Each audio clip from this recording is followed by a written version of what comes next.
Today I am going to do a quick video on meditation. I probably should have written notes before doing this, but let's see if I can hit all my points and go from there. There's a lot of videos on YouTube about how to meditate, and I realized I didn't like all of them. Meditation is a extremely personal process, and what works for one may not work for another. So you have to understand that when you're looking at the directions people are giving you. In order to succeed in meditation, you need a nice quiet place. Some people said to go to a public park, and I thought that was the most crazy thing ever, because it can be quiet when you start, and then somebody can start up a band 10 feet from you while you're meditating and snap you out of whatever state you're in, and I wouldn't consider that a good thing. So you want a nice, quiet location where you know for sure you are not going to be disturbed. You want to make sure you're wearing comfortable clothing. If you're in the privacy of your own home and you know nobody's coming, you could even be there naked if that is most comfortable to you. Keep in mind, though, that temperature has an impact. I know for me, when I sit down to do my relaxation techniques, I wouldn't exactly call that meditation, because when you listen to other people's version of meditation, I don't do that.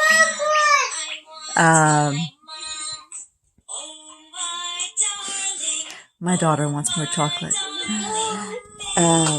I don't achieve the state of meditation that people would think is meditation. My experience is much, much different. But I'm not going to discuss that in this video, because I have discussed my version in a previous video. For this version, we are going to talk about sitting correctly and all that stuff, and how to actually get to the state that everybody else considers a meditation state. Sorry, I'm getting chocolate for my kids here. Now, some people will tell you need to be sitting in a cross-legged position. I forget what the new phrase is, but when I was a kid, it was called Indian style. Some say you need to be laying down. Some say you need to be sitting in a chair in some really weird, strange positions. Okay, some of the positions out there are just hilarious. How anybody would consider that comfortable, I have no idea. And comfort is the key. Okay? At the same time, you want to make sure that if you get into a relaxed state and you have the potential of falling over, that you're safe. So if you're capable of sitting on the floor, maybe on a pillow on the floor in the cross-legged position, and that's comfortable, and you don't think that you would fall over, that's great. Some people feel more comfortable laying down on their bed or laying down on the floor, because if you get too comfortable, you might fall asleep. And that's what I do whenever I follow the meditation techniques. I fall asleep. Maybe even try sitting in an easy chair, where if you get deep into your meditation and you do tilt a little bit, you're still in a nice secure location. You're not going to hurt yourself. Most people, when they actually sit there and do their meditations, they don't fall over, but that you never know. There have been some really weird experiences out there.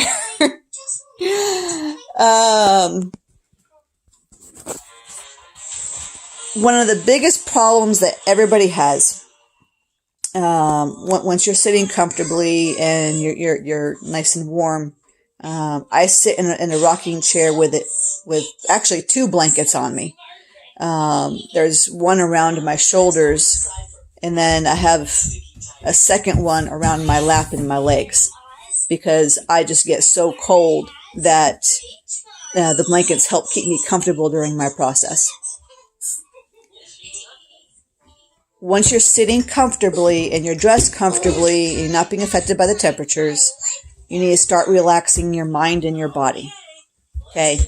Some people will tell you to, you should always start with top and go down. Others tell you to start with your feet and go up. And they want you to relax each part of your body as your thought process goes up. One I just watched by Russell Brand, he says if you're feeling any pain in your body or any sickness in your body, think about that location first. And that was the first time I'd heard about that. Usually it's either top down or feet up. For me, I just go from here, from top to my chest. I don't even go, I don't go below that. It's whatever is comfortable for you to get to where you're trying to go. A lot of people will then, the phrase "go to your happy place" from when we were kids, when you get stressed out, you think of that happy place. That's similar to what they're talking about with meditation. Okay.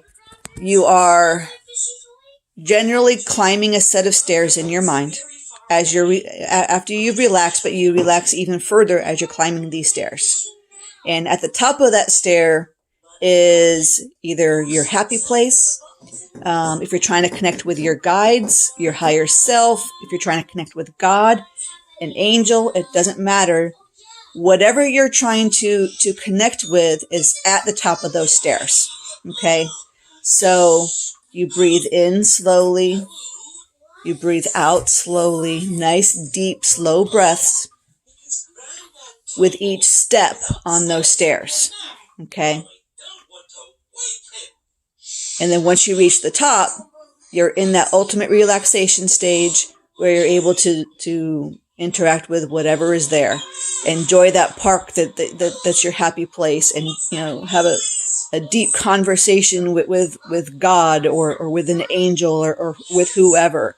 Let them tell you whatever it is that they're wanting you to know that will help you along your path.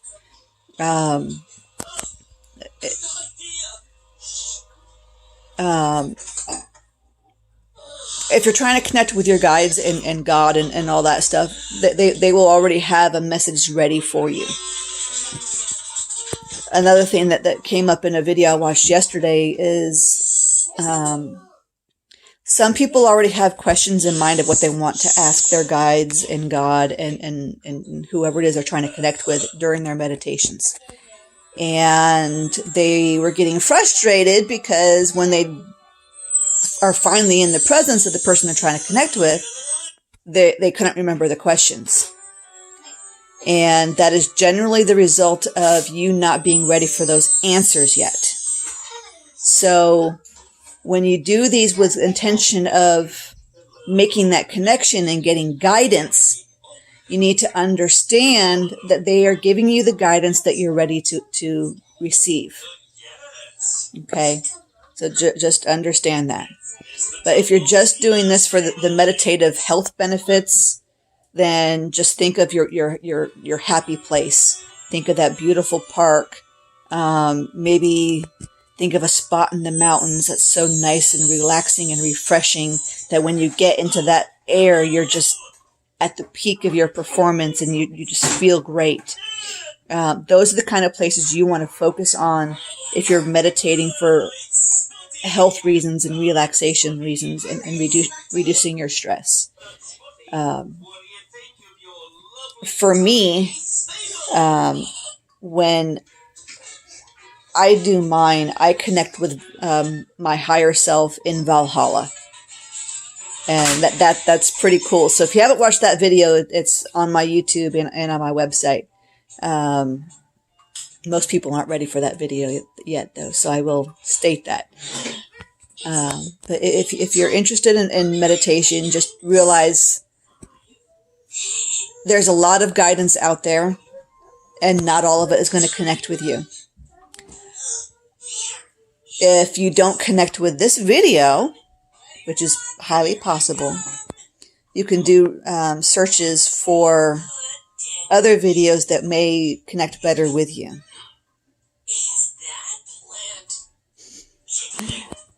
See, my life is a constant distraction. That's why I can't meditate. And people will say that not being able to meditate is not true. But I'm told when you meditate and you're actually in that meditative state, that you're able to block out all those things that you're hearing, like physically hearing. And even when I am in Valhalla with my higher self, I'm able to hear the crickets, the water faucet dripping, the heat kicking on, or the AC kicking on, the dryer going, my kids snoring. Okay, I'm able to hear everything that's going on. One of the biggest tricks is being able to stay connected where you are with those noises still happening. That's why meditation is so difficult. And for me, the reason I don't want a meditative state is because I'm the only adult in the house. So if a child wakes up and I'm in a meditative state where I cannot be reached because I'm deep in meditation, then something can go very wrong with my children. So that's why I do the methods that I do. Most people, it is perfectly safe to actually do the normal meditation process. Another thing is thoughts. I see you're stuck. Thoughts are a serious distraction. I call it the ego interference, right? The ego's job is to protect you. And if you're in a meditative stance, the ego can't protect you from whatever it is that you're interacting with. So the ego tries to prevent you. The ego tries to prevent you from achieving that state because it wants to make sure you're safe.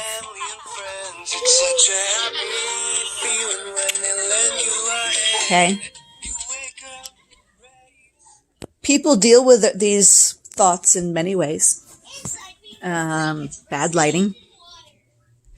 People deal with these thoughts in many ways.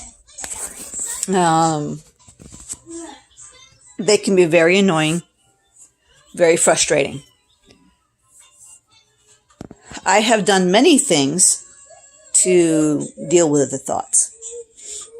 Some of them I was able to just wrap them in a virtual bubble and send them away.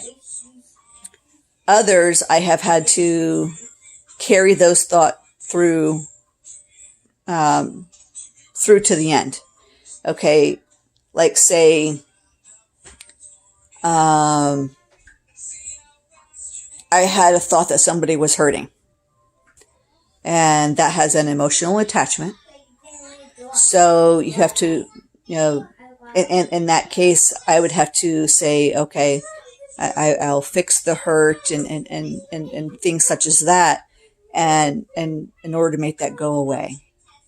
Okay. Most meditation teachers will tell you to observe your thoughts from a distance and just let them float by. But like I just said, if the thought has an emotional attachment, that's very hard to do because they're trying to drag you in. Like I said, that ego is trying to keep you right where you're at, where they can monitor you and make sure you're okay. So and knowing that can also help you understand why these thoughts are coming up now instead of throughout the day when you were capable of actually acting on them. Like, did I do the dishes? Things like that. I mean, a lot of the thoughts are stupid and mundane, and there is no reason why you couldn't have had them at a much earlier time. Or, because I do mine at the end of the day. The best times to meditate for most people are either first thing in the morning or at the end of the day. A lot of people meditate both times. One of the people I follow, she does her meditation before she even gets out of bed. But her youngest child is 8 years old. She can do that. My youngest child is 2. I get up when my kids tell me I need to. If I'm deep in a meditative state, I can't do that. Look a tree! As you can see, my kids keep me busy. Let me think. Yeah, thoughts are actually what makes it the most complicated. But if you can get to the point where you are seeing the stairs and you're walking up the stairs, the thoughts should be a non-issue at that point. But most people can't even get themselves relaxed enough to get to the point where they're seeing the stairs to walk up because the thoughts are interfering. I've actually gone into my mind and had a conversation with my ego, and I think I discussed that in another video as well, because I got tired of my ego interfering with what I was trying to do. Okay. The point of doing all this stuff is for healing, to be more healthy, to live more the way you want to live as opposed to the way society has been telling you you have to live. And if it gets to the point where you're having nothing but problems because your ego keeps popping stuff in, what you can do then is go into your mind and actually talk to your ego and let them know what your intentions are, that you're trying to help yourself. I've been following a couple people, and one person spent 2 years trying to kill her ego because her ego was trying to interfere with her progress, her fixing her issues. And that's, you have an ego for a reason. Like I said, the ego is there to protect you. So if you're having problems with your ego, then you need to get that ego to buy into what you're doing. And I even asked the question that I was planning on talking to my ego, and she's like, yes, that is, do that. And she said when she finally gave up the fight with her ego and she finally connected with herself, her ego was like, why do you hate me? and it's because a lot of people just don't understand what's happening within their minds and within their bodies. Okay. We have all these bits and pieces going on within ourselves for a reason. And we just need to understand how they work together in order to make the whole process work in a seamless manner. Okay. Hopefully this video will help. I know it's filled with distractions and I probably should go through and edit it, but I'm not going to. I'm having issues with learning the editing software. It's driving me crazy. And I know at some point I'm going to end up having to buy the software. But first I have to decide I like it. And if it's complicated, then I'm not going to like it. Oh, he wants to watch Chitty Chitty Bang Bang. How nice. All right, I'm going to go ahead and end it here. Feel free to ask any questions on this. Because I'm at the point where I know that if I wanted to achieve a normal meditative state, I could. But why? I mean, yeah, I could do that when my husband's home, but he's only home 3 days a month. It's best just to do what works and what's helping me achieve what I'm trying to achieve for myself. So once you figure out what works for you, you're going to be in like Flynn. It's just that beginning process of dealing with the thoughts that come up, making sure you're comfortable, all that stuff, in order to be able to get to where you're trying to go. All right. Have a good day. Bye-bye.